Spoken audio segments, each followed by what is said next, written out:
We need someone more presentable for Dad's retirement dinner. Your brother's fiancé comes from old money. My mom texted. But at the party, his fiancé looked at me and said, "Wait, you're the James Morgan?" My name is James, I'm 34 years old, and I live in a modest apartment about 30 minutes outside of Seattle. Every morning, I make myself a pour-over coffee, check the weather on my phone, and then drive to the old brick building downtown where my office is located. I run a software security firm that specializes in protecting healthcare data, something that's not exactly easy to explain at family gatherings, especially to people who think anyone working with computers is just the IT guy. My family never understood what I do, or maybe they never really cared to. To them, I've always been the awkward younger son, the one who wore simple clothes, kept to himself, and was always buried in code or taking calls at odd hours. Michael, my older brother, is the one they're proud of. He's 4 years older than me, and has always been the perfect son in their eyes. Charismatic, athletic, well-dressed, and smooth with words. Even in family photos, I was just a blurry figure behind Michael's perfect smile. At Thanksgiving or Christmas, relatives would gather around him with praise. "Michael, that suit looks amazing on you." Or, "Michael, your new promotion at the law firm is impressive." And me? If anyone even remembered I existed, the line was always, "James? Yeah, he does something with computers." I think they spoke as if I were an afterthought, something to be mentioned only after the important people had been discussed. I used to think if I worked hard enough, if I stayed behind the scenes and supported everyone, then one day my parents would finally see me and be proud, just like they were of Michael. But no, all the attention, all the expectations, all the compliments, they were always his. And me? I was always the quiet one, the serious one, the one who was hard to talk to. They never knew I'd stayed up 3 nights straight handling a data breach that threatened a hospital network, serving over 2 million patients. They never asked how it felt to build a company from nothing with 2 college roommates. When people ask about my family, I just give a faint smile and say, "We don't talk much these days." Not because I'm hiding something, just because there's nothing left to say. We haven't really connected in almost 3 years. No meaningful texts, no calls, just to check in, no birthday wishes beyond the obligatory Facebook post, just a hollow silence that nobody bothered to fill. I used to believe family was the foundation you could always count on. But one day, for my father's retirement dinner, that belief crumbled. It was early February. I had just closed a security contract with the Department of Health and Human Services, the biggest deal of my career. I planned to take a week off and fly back early to help organize my dad's retirement party. Nothing fancy, I just wanted to be involved to show I cared. When I called to let them know, it was my mom who picked up. "I'm planning to come back a few days early. Let me know if there's anything you need help with," I said. I still remember her voice. Not angry, just strange. A short pause, then she cleared her throat. "James, if possible, don't come until the day after. We've got everything under control." I paused for a second, thinking maybe she was worried I was too busy with work. "It's okay, Mom. I've already cleared my schedule. I really want to help out." This time her voice was firm. "Michael is bringing his new fiancée, Catherine. Her family owns that real estate development company, very sophisticated people. Your father wants everything perfect. Your situation? Well, it's hard to explain. You showing up early would just make things awkward, so it's best you just arrive for the dinner itself. Wear that navy suit we got you 3 Christmases ago." I went numb, my chest tightened with a cold sting crawling down my spine. I gripped the phone and said through clenched teeth, "Are you saying I would embarrass the family? That I shouldn't come early because I'm not polished enough?" She didn't take it back. In fact, she doubled down.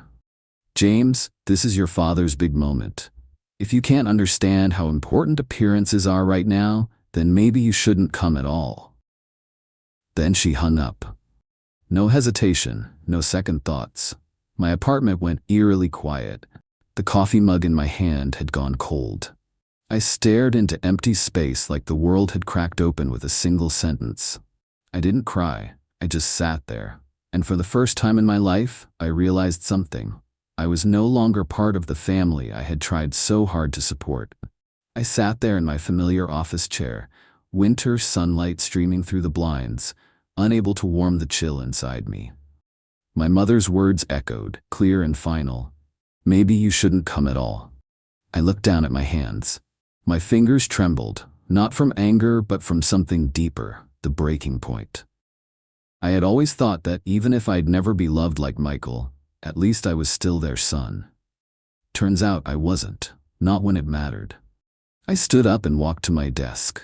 Without hesitation, I opened my laptop and logged into my banking app. For over 3 years, I'd been paying off my parents' mortgage, $2,800 a month, plus property taxes and homeowners insurance. Almost $120,000 total, not counting the extra I'd send when Dad said the roof needed repairs or when Mom mentioned they wanted to renovate the kitchen. They never asked if I could afford it. They just said, "Michael's building his career at the firm. If you can help, that'd be great." And I helped, quietly, as if it were my duty. As if responsibility were some invisible contract I'd signed the moment I started earning more than they expected. I opened the transaction history and scrolled.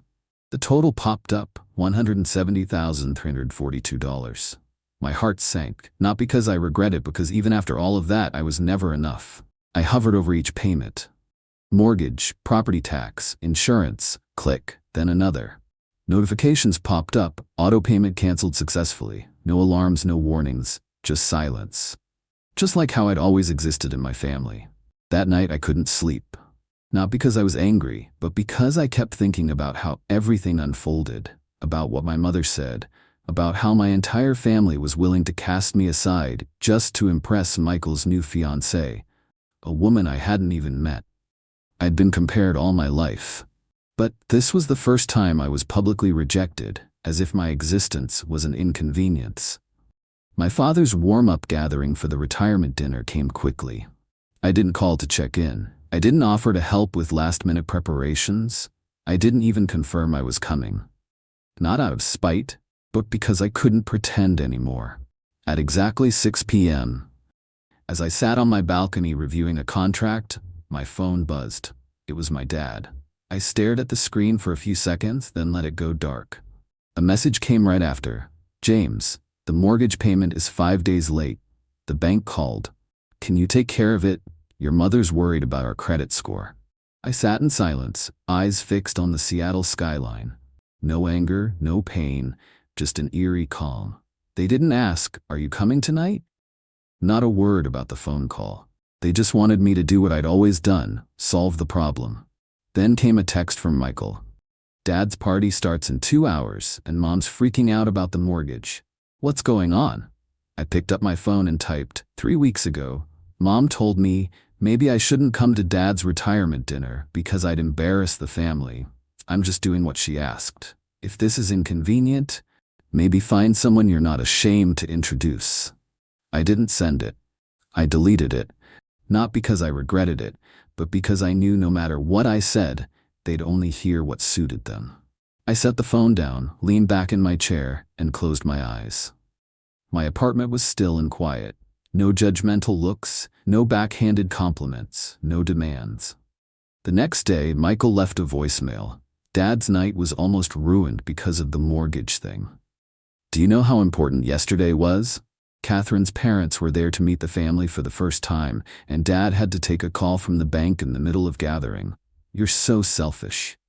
I listened to the whole message, then turned off my phone. For years, I hadn't been selfish enough. Now it was time. I opened my work email and checked an acquisition offer that had been sitting in my inbox for weeks. The subject line read, "Final offer, acquisition of Morgan Security Solutions." I opened the attached document, read through the terms, and my eyes stopped at one particular line. The acquiring company, Westbrook Enterprises. That name made my heart skip a beat. I remembered it because just a week ago, my mother had mentioned it. Catherine's family runs Westbrook Enterprises. They're practically royalty in the business world. I stared at the file. The offer was for $28 million for my company, with me staying on as chief security architect. The signature at the bottom read, Catherine Westbrook, VP of Acquisitions. I let out a small laugh, just a reflex. The world was smaller than I thought, and I knew what was coming had only just begun. I sat still in front of my laptop, hand resting on the mouse, my chest hollow as if someone had taken a piece of memory I'd clung to for too long. Nearly $120,000. Every cent of it paid by me, month after month, without reminders, without delays. And yet, not once had they said thank you. Not once. I scrolled back through the payment list, the same lines repeating: $2,800 mortgage, $743 property tax, $189 insurance. Month after month, like I was their unpaid family banker, unseen, unacknowledged, forgotten. I remembered the last meaningful conversation with my dad about a year ago when he called just to say, "James, the dishwasher broke down. Can you handle it? Michael's swamped with a big case. You're the only one who can deal with this right now. You're the only one who can deal with this." It sounded harmless, but it was a bitter truth. I wasn't loved like a son. I was just the solution when the ones they truly cared about were busy. And now, being told not to come early to the retirement party because my presence didn't fit the image they wanted to project, I finally understood. All these years, nothing I did was ever received with love. I was only remembered when a bill needed paying or a problem needed fixing. My phone lit up again. A message from my mom. "James, I know things got a bit tense, but if you could take care of the mortgage payment today, that would be great. Michael is trying to keep things smooth with Catherine's family." I stared at the message like an outsider. No apology, no mention of the cruel rejection. Just another request, like always. I set the phone down without replying. I stepped outside onto the balcony, sitting in the wooden chair under the gray February sky. Seattle wasn't warm yet, but the crisp air somehow made me feel clearer. I thought about Catherine, Michael's new fiancée, and now potentially my future business partner. The irony. My family excluded me from early participation in my father's retirement celebration because of her, while she was about to offer me millions for the company I built from nothing. If life were a comedy, this would be its finest punchline. I returned to my desk and opened the acquisition offer again. Everything looked legitimate. Fair valuation, reasonable terms, a solid transition plan. I looked at Catherine's attached profile photo. Something familiar. Then I remembered. We'd briefly met at a cybersecurity conference about 8 months ago. She attended my presentation on healthcare data protection and asked several sharp questions afterward. We shook hands, exchanged business cards, but neither of us made the connection. Or rather, I never cared enough about Michael's personal life to know who the woman beside him was. Now I had a choice. Accept the offer or decline it. But I knew I didn't need to do anything dramatic. Life had already written the perfect script. I just needed to sit back and see what would happen when Michael found out his fiancée was trying to acquire his embarrassing brother's company for 8 figures. 2 days later, I received an invitation to a formal dinner with Westbrook Enterprises to discuss the acquisition. The dinner was scheduled at Canlis, one of Seattle's most exclusive restaurants. I accepted. When I arrived, Catherine was already seated at a private table overlooking Lake Union. When she looked up, her eyes widened in recognition, then in shock. "James?" she asked softly. I smiled faintly, calm and composed. "Hello, Catherine. I believe we have an acquisition to discuss." She froze. Her face flushed, then turned pale. "You're James Morgan, the founder of Morgan Security Solutions?" I nodded slightly, saying nothing more. "Your brother? He never mentioned," she stammered. "No one in my family knows exactly what I do," I replied simply. "No one has ever asked." Catherine's expression changed from shock to something approaching respect. "Your healthcare security protocol is the reason we're interested in your company. I had no idea you were Michael's brother when we sent the offer." I said nothing more, just listened as she collected herself and began discussing the terms of the acquisition. I leaned back in my chair. I wasn't happy. I wasn't sad. I just felt like the wheel had finally turned. And this time, I didn't have to say a word. The truth had spoken for itself. The evening of my father's retirement dinner, the Seattle sky was unusually clear. Stars dotted the night sky, visible even through the city lights. I hadn't decided whether to attend until the last minute. After my dinner with Catherine, something had shifted inside me. Not anger or vindication, just clarity. I arrived at the restaurant 30 minutes late, dressed in a tailored charcoal suit I'd bought for a meeting with government officials, not the Navy one my mother had mentioned. The private room was already full, the celebration in full swing. When I walked in, my mother's eyes widened, first in surprise, then in irritation at my late arrival. My father stood at the head of the table, glass raised in mid-toast. He paused when he saw me, his expression unreadable. I nodded slightly and took an empty seat near the back. The dinner progressed with practiced normalcy. Speeches about my father's 40 years at the engineering firm, stories from old colleagues. My brother's perfectly delivered anecdote that made everyone laugh at exactly the right moment. I stayed quiet, ate my meal, and listened. Not out of resentment, but because I had nothing to say that they wanted to hear. After dessert, as people mingled with drinks, Catherine approached me. She looked elegant and poised, but there was something different in her eyes now, a recognition that hadn't been there before. "James," she said, loudly enough for nearby guests to hear. "I didn't get a chance to tell everyone about our meeting earlier this week."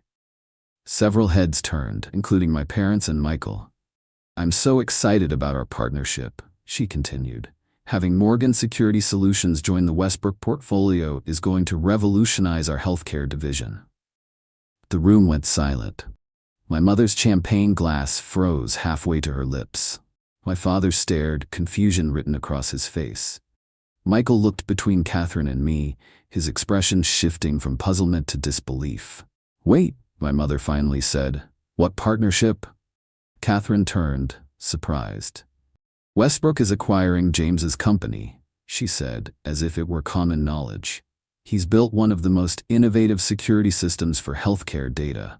The acquisition is valued at $28 million. I watched as my mother's face drained of color. My father sat down heavily in his chair. Michael's mouth opened, but no words came out. "You didn't know?" Catherine asked, looking genuinely confused. "I assumed since it's a family celebration." Her voice trailed off as she realized she'd stepped into something unexpected. I stood up, straightened my jacket, and addressed the room calmly. "Congratulations on your retirement, Dad. I wish you all the best." Then I turned and walked toward the door. "James, wait," my father called after me, his voice carrying an emotion I couldn't quite place. I paused at the doorway, looked back, and said simply, "I have an early flight tomorrow, business meeting in Washington." Then I left. As I walked to my car, the cool night air filled my lungs. I wasn't running away. I wasn't even angry anymore. I had simply acknowledged the truth of my place in this family, and for the first time, so had they. The next morning, my phone was flooded with messages. From Dad: "Son, we need to talk. I had no idea about your company. Why didn't you ever tell us?" From Mom: "James, please call us. We're so proud of you. I'm sorry about what I said before." From Michael: "Dude, why didn't you say anything? Catherine can't stop talking about your security protocols. When did this happen?" I read each message, but didn't reply immediately. I needed time to process what all this meant, not just their reaction to my success, but my reaction to their sudden interest.